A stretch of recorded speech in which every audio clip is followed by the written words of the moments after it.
Welcome to We Are False, where we explore the stories and facts that go against the grain, challenging what you think you know. Today, we're taking on a daily ritual that feels so normal, but is actually built on a foundation of power, prejudice, and exploitation. Okay, you know the feeling, right? That universally familiar, kind of awkward moment. You've just bought a coffee, the tablet swivels your way, and bam, there are the buttons. People are calling it tipflation or guilt tipping, and it feels like a totally modern problem. But what if I told you that feeling of unease? Well, it's been centuries in the making. Yeah, because the secret behind that screen is that tipping was never ever about rewarding a job well done. We're going to show you how that little bit of social pressure you feel is actually the ghost of a practice with a long, dark, and honestly, a pretty surprising history.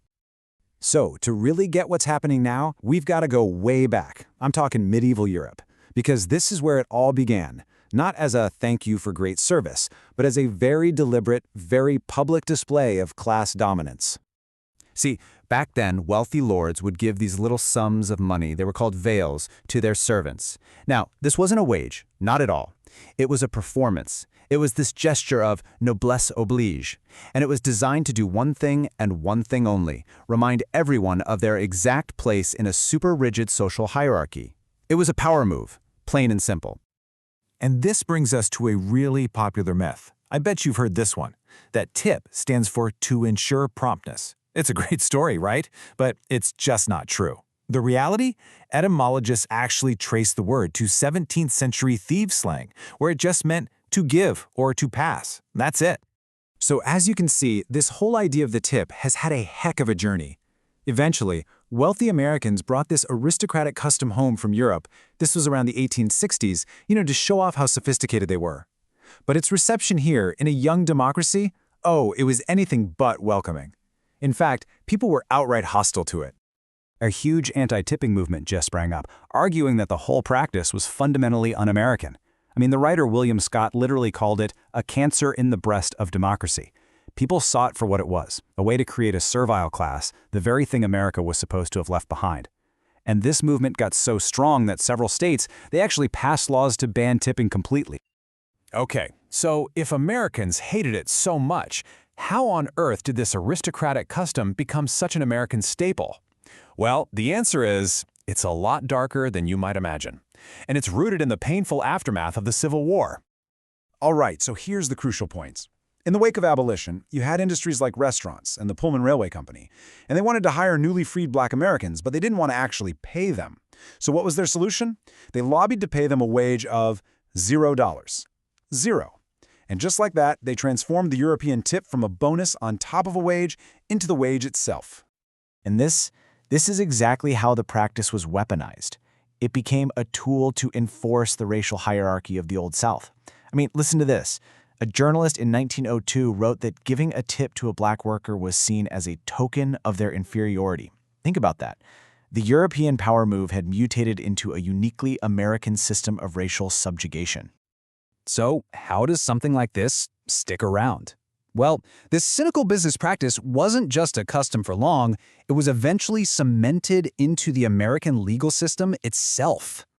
The government basically sanctioned this whole system of exploitation. First up, in 1938, the Fair Labor Standards Act comes along, sets up a minimum wage, but it completely excluded tipped workers.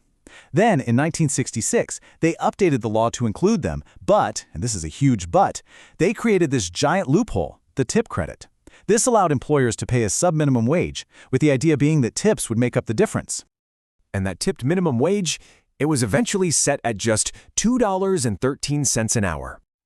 And get this, it has been frozen there, right at that number, ever since 1996, for over 3 decades.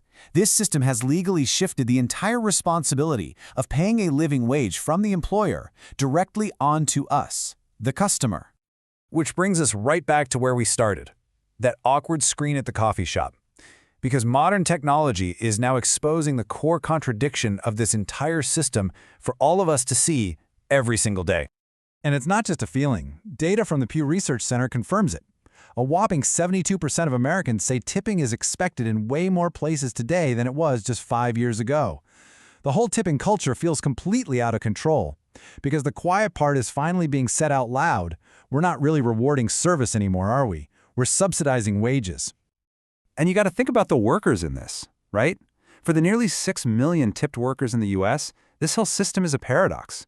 Sure, some can earn a really great income, but for most, it means unstable, unpredictable pay that's often based more on customer bias than on actual performance. And what's worse, it creates this awful power dynamic that forces workers, who are overwhelmingly women by the way, to tolerate harassment just to protect their income. This leads to the highest rates of sexual harassment claims of any industry out there. It's a huge problem. So, what's the solution here? Well, advocates say any real path forward has to start with one big thing: eliminating the sub-minimum wage, period.